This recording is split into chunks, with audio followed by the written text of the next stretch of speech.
کام کرنے کچن میں تھی۔ آفس سے آ کر چینج کرتے ہی اس کی آنکھ لگ گئی تھی۔ 1.5 گھنٹہ سونے کے بعد نیند سے بیدار ہو کر وہ ایک نظر کچن پر ڈالتا دی جان کے پاس آ گیا، جہاں نقوی صاحب پہلے سے موجود تھے۔ اشمیر کچھ غائب دماغی سے وہاں بیٹھا رہا، ذہن میں صبح سے ہی ابریش گردش کر رہی تھی۔ وہ اس کے لیے اب وہ کسی طرح کا جذبہ نہیں رکھتا تھا۔ اس بات کا احساس اسے کافی پہلے ہو چکا تھا۔ اگر وہ اب اس کے دماغ میں مسلسل گھوم رہی تھی تو اس کی وجہ صرف اور صرف رامین اور حدید تھے۔ اشمیر کو یقین تھا کہ حدید کبھی بھی ابریش کے قریب نہیں ہوگا۔ وہ تو جانتا تک نہ تھا کہ ابریش نامی اس کی ماں بھی تھی۔ اسے کچھ معلوم تھا کہ اتنا کہ اس کی ماں نہیں ہے، جو کچھ ہے وہ مومل اور دی جان ہی ہے، مگر آخر کو تھی تو وہ حدید کی ماں ہی۔ اگر اس نے حدید کو اشمیر سے چھین لیا تو اس سے آگے وہ سوچ نہ سکا اور نہ ہی سوچنا چاہتا تھا۔ وہ حدید کو خود سے دور نہیں کر سکتا تھا۔ یہ سوچ ہی اس کا سانس بند کرنے لگتی تھی۔ اور رامین، وہ کیا سوچ سکتی ہوگی؟ یقیناً وہ پریشان ہو گئی ابریش کو لے کر۔ اسے کئی الٹے سیدھے خیالات آ رہے ہوں گے، مگر وہ تب تک کچھ نہیں کر سکتا تھا جب تک ابریش اس کے سامنے نہیں آ جاتی۔ بیل کی آواز پر اس کی سوچوں کو بریک لگا۔ میں دیکھتا ہوں۔ اشمیر کو لاؤنج میں بیٹھے حدید کی آواز آئی۔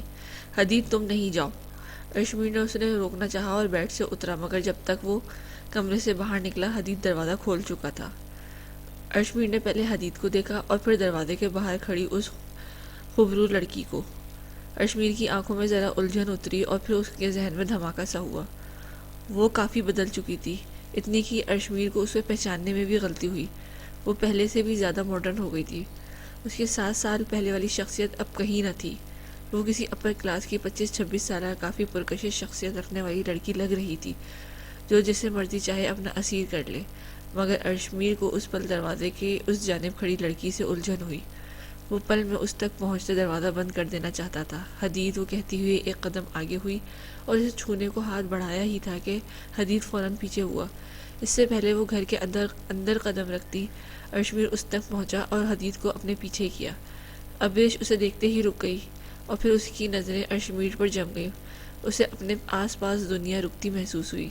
اس لمحے حدید کے باپ کو دیکھتی وہ حدید کو بھی بھول چکی تھی۔ سوری زمل، میں تمہاری کال اٹینڈ نہیں کر سکتا تھا ابھی۔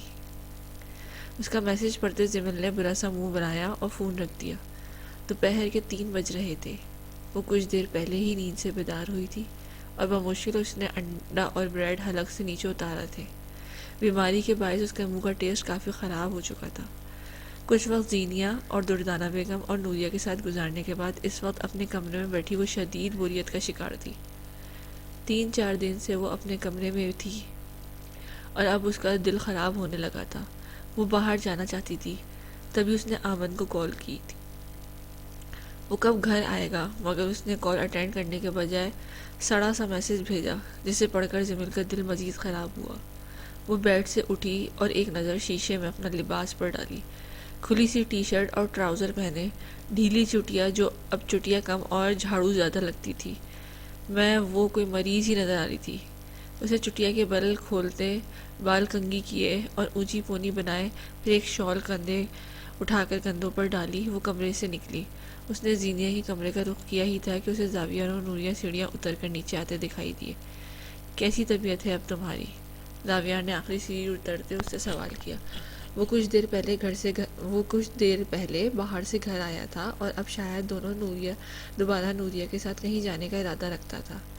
الحمدللہ، بہت بہتر، زبردست۔ کہیں جا رہے ہو کیا؟ اسے ذرا بہتر حالت میں دیکھتے زاویہ نے سوال کیا۔ جی، بہت بوریت ہو رہی تھی تو سوچا قریب والے پارک میں چلی جاؤں، اسی کی اجازت لینے جا رہی تھی تائی امی سے۔ جمیل نے زینیہ کے کمرے کی جانب اشارہ کرتے کہا۔ ہم دونوں بھی باہر جا رہے ہیں تو تم ہمیں جوائن کر لو۔ خاموش کھڑی نوریہ نے فوراً آفر کی۔ زاویہ نے ٹیڑھی نظروں سے اسے گھورا۔ وہ نوریہ کے ساتھ اکیلے میں وقت گزارنا چاہتا تھا۔ بالکل نہیں، مجھے کباب میں ہڈی بننے کا کوئی شوق نہیں، جمیل نے ہلکا سا ہنستے ہوئے کہا۔ ارے نہیں، تم آ جاؤ، رات کا وقت ہوتا تو ایسی آفر تمہیں بالکل نہ ملتی، لیکن تم ہمیں جوائن کر سکتی ہو۔ زاویہ کی بات پر جہاں نوریہ کے کان کی لو تک سرخ پڑی، وہیں جمیل نے اپنا کہکہ بمشکل روکا۔ پکانا؟ میں پارک جا کر بھی ٹائم اسپینڈ کر سکتی اپنا۔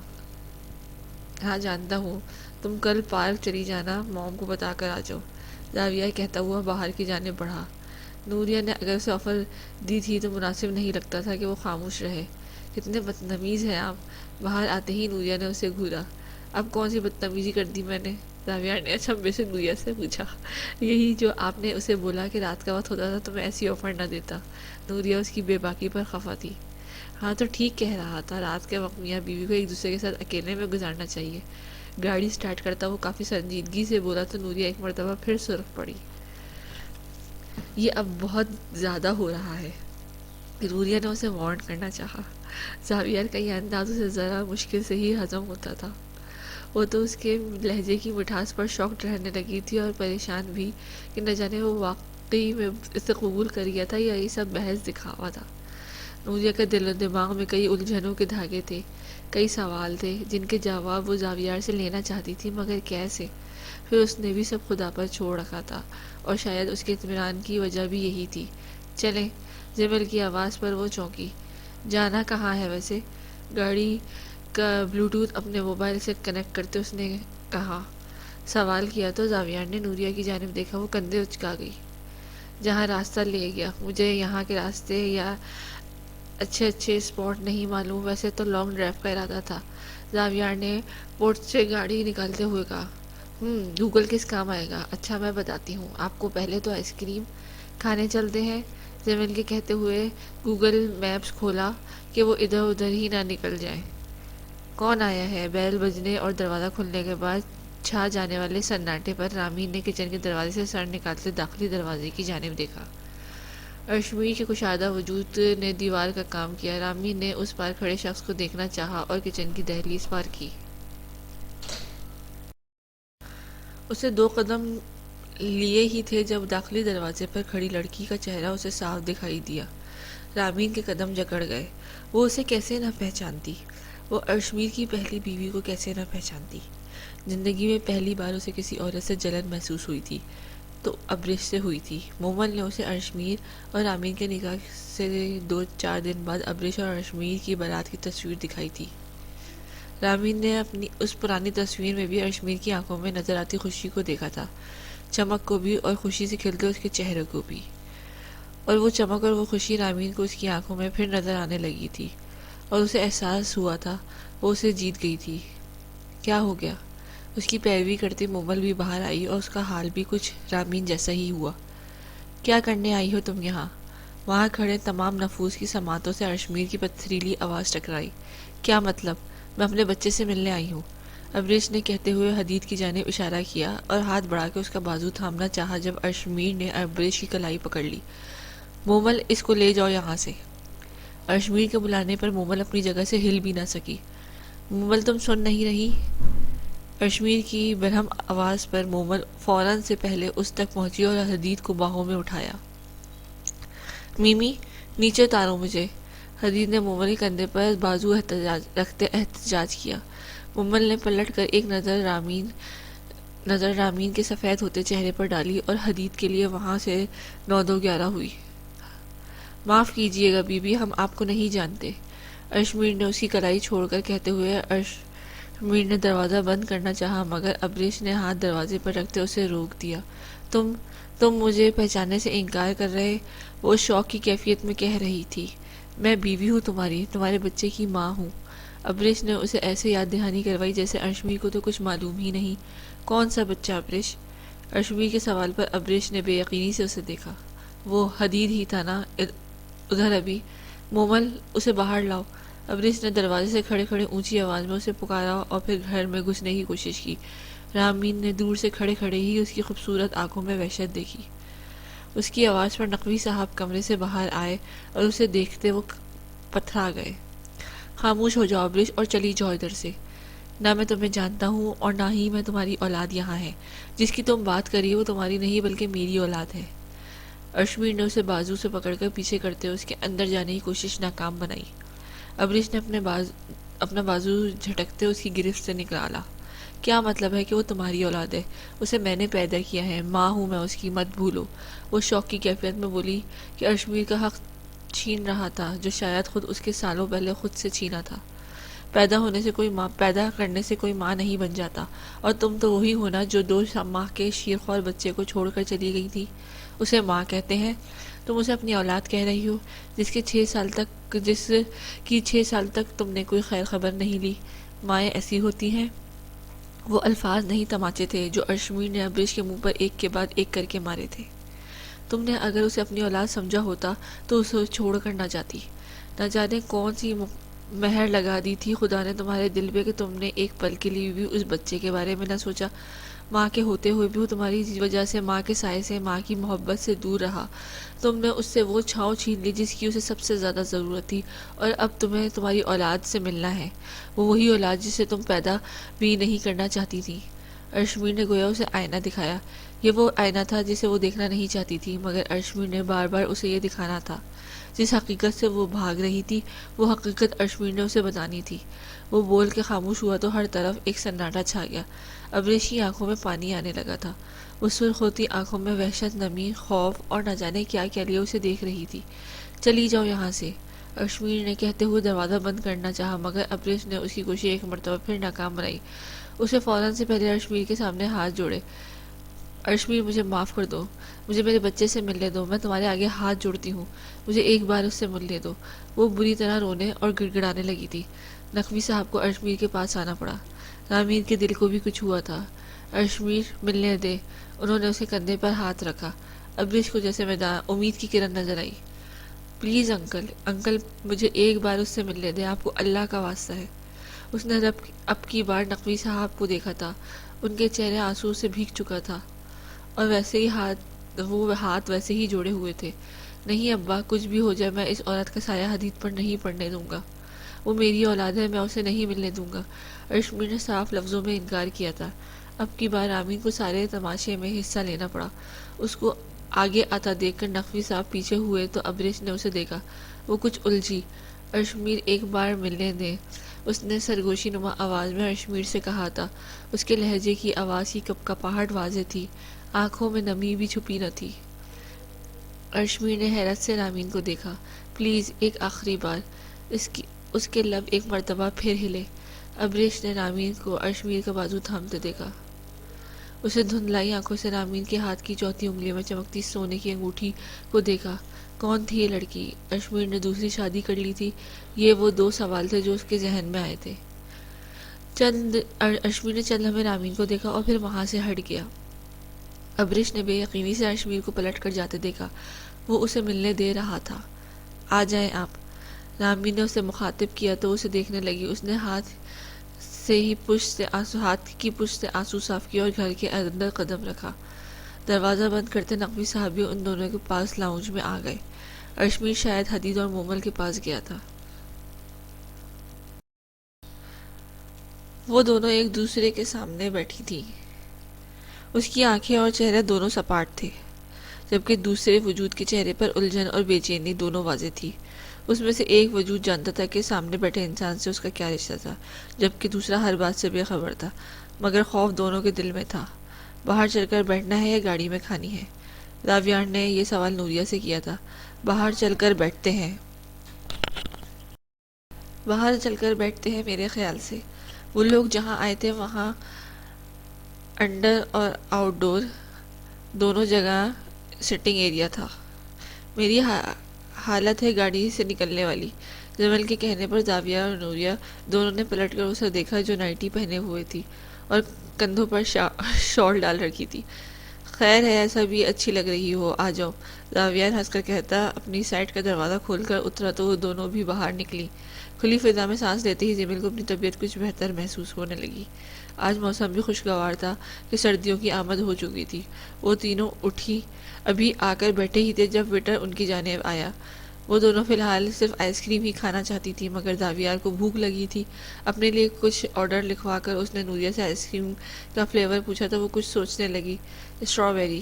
چند سیکنڈ سوچنے کے بعد اس نے کہا تو زاویہ نے ایک پل کو اسے دیکھا۔ اس کے چہرے پر سے ایک سایہ آ کر گزرا، پھر اس نے جمیل کی جانب دیکھا۔ تم کون سی کھاؤ گی؟ زاویہ نے سوال پر جمیل نے موبائل سے سر اٹھایا۔ میں چاکلیٹ کھاؤں گی، اس نے فوراً جواب دیا۔ زاویار نے ان دونوں کے پسند کردہ فلیور ویٹر کو بتایا اور آرڈر کنفرم کیا تو وہ چلتا بنا۔ آپ نے نہیں منگوائی؟ زمل نے نوریہ سے سوال کیا۔ اس کا دھیان فون کی جانب تھا، شاید تبھی وہ بے خبر تھی۔ منگوائی ہے اسٹرابیری، نوریہ نے عام سے لہجے میں اسے بتایا۔ زمل نے پہلے تو سر از بات میں ہلایا، پھر ذرا چونکی۔ آئرہ کو بھی تو اسٹرابیری پسند تھی نا زاوی بھائی؟ زمل نے زاویار کی جانب دیکھتے سوال کیا۔ زاویار کا چہرہ کچھ تاریک ہوا۔ ایک پل کو وہ کچھ سمجھ نہ سکا۔ یہ سوال نہیں بلکہ پرسنل اٹیک تھا۔ اسے توقع نہیں تھی کہ زمل کو آئرہ کی پسند یاد ہوگی اور نوریہ کے سامنے ایسا کوئی ذکر کر کے وہ بے وقوفانہ حرکت بھی کر دے گی۔ آئرہ؟ نوریہ نے سوالیہ نظروں سے پہلے زمل کو دیکھا، پھر زاویار کو۔ اس کے تاثرات دیکھتی نوریہ کچھ سمجھ نہ سکی۔ ہاں آئرہ، وہ زاویار بھائی کی۔ زاویار کے سخت تاثرات پر زمل جملہ مکمل نہ کر سکی۔ اسے پل میں اپنی غلطی کا احساس ہوا۔ زاویار بھائی کی اسسٹنٹ تھی، اس پر اپنی جان چھڑکتی تھی، اس لیے کافی مشہور ہے ہمارے ادھر۔ زمل نے بات سنبھالنے کی کوشش کی۔ زاویار نے مٹھی بھینچ لی۔ اسسٹنٹ؟ نوریہ کی سنجیدگی سے زاویار کو دیکھا تو وہ خاموش رہا۔ وہ اس سے جھوٹ نہیں بول سکتا تھا، نہ ہی وہ اسے اس وقت سچ بتا سکتا تھا۔ زمل نے زبان دانتوں تلے دباتے سر ہلایا کہ اس نے ابھی جو کور اپ کیا وہی حقیقت ہے۔ زمل نہیں جانتی تھی زاویار کے لیے ٹاپک اب بھی پہلے جتنا نازک تھا یا نہیں، مگر اسے معلوم تھا کہ کم از کم نوریہ کے سامنے آئرہ کا ذکر کرنا ایک بہت بڑی بے وقوفی تھی۔ یقیناً زاویار نے نوریہ کو اپنے ماضی سے بے خبر رکھا ہوگا، کیونکہ 3 سال پہلے ختم ہوئے اس قصے سے نوریہ کا کوئی تعلق نہ تھا، اور زاویار نے ماضی کے بارے میں سوچنا چھوڑ دیا تھا۔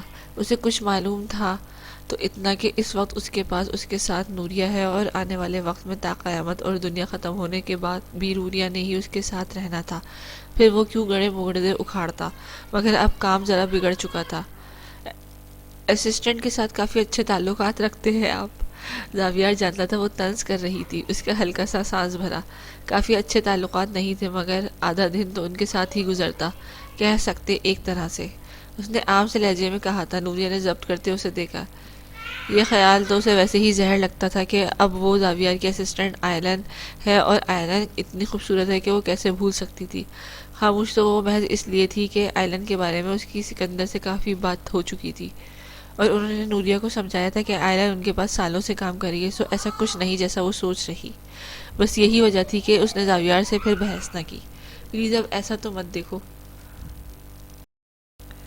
زاویار نے اس کی سنجیدہ نظریں مسلسل خود پر محسوس کرتے دھیمی آواز میں کہا۔ نوریہ نے ایک آخری نظر اس پر ڈالی اور پھر سے آنکھیں پھیر گئی۔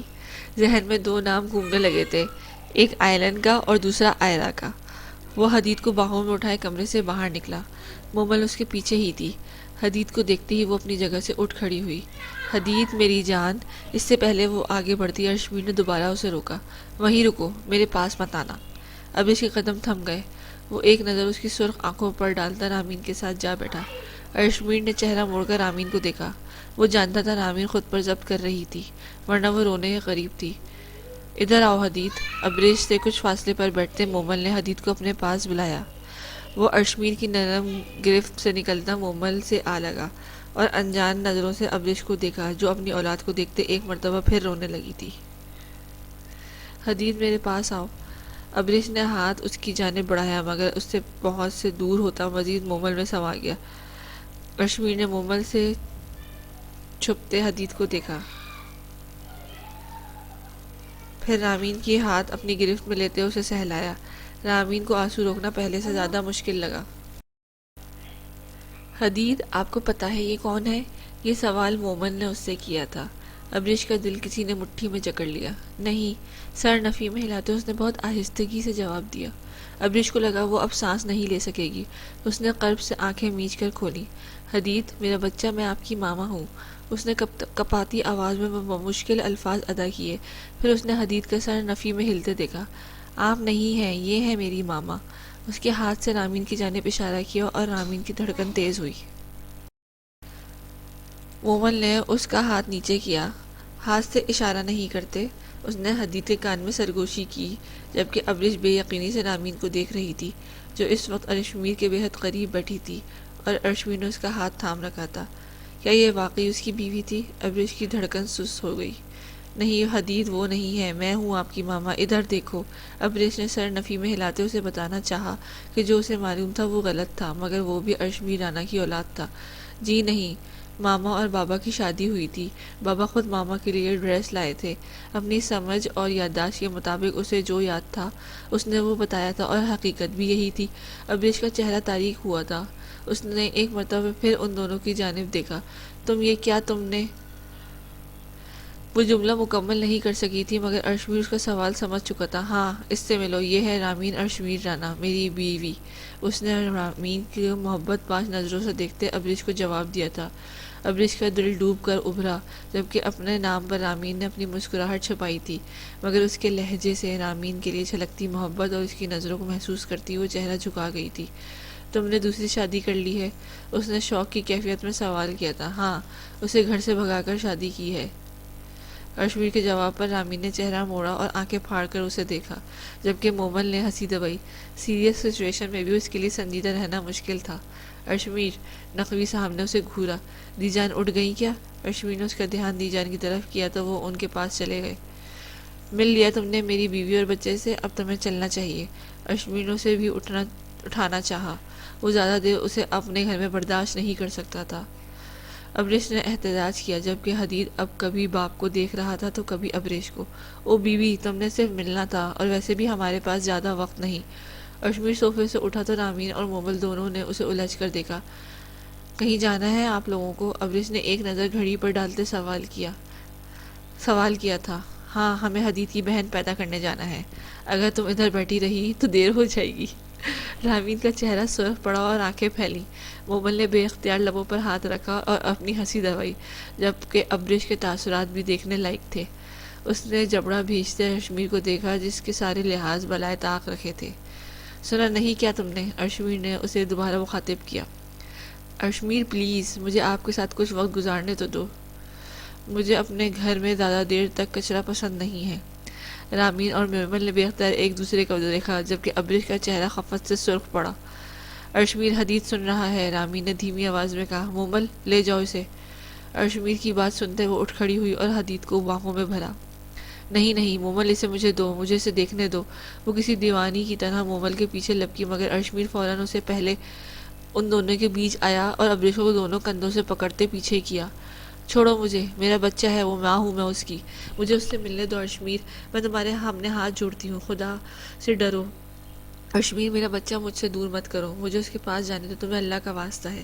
وہ بن مچھلی کی پانی کی طرح تڑپتی اس مومل کے پیچھے جانے کی سر توڑ کوشش کر رہی تھی۔ وہ روتے ہوئے مسلسل چیخ رہی تھی، گڑ گڑا رہی تھی، مگر ارشمیر نے اسی کی نہ سنی۔ رامین کے دل کو پھر سے کچھ ہوا تھا۔ ارشمیر، نہیں کرو یہ ظلم، میں ماں ہوں اس کی، تمہاری بیوی ہوں، مجھے اس کے پاس جانے۔